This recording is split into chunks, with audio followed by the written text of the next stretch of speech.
French people, rise up.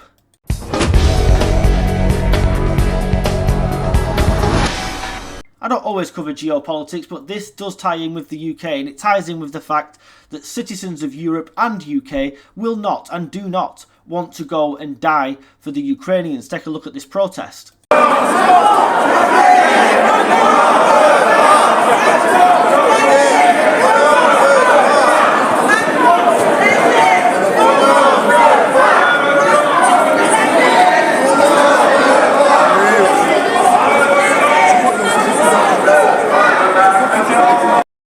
The protest was absolutely massive. There were people carrying coffins, people chanting, people calling for Macron to resign. Maybe the UK needs a few more protests like this. As long as they're peaceful like the French ones, I don't see any problem with millions of people marching saying we are not going to war for Ukraine. Now, thankfully, at the moment, of course, war looks a little less inevitable than it did because the Europeans have been frozen out, Storm has been frozen out, and that only the countries that matter, like the US, Russia and Ukraine, are going to take part in these negotiations. Fair play to the French people.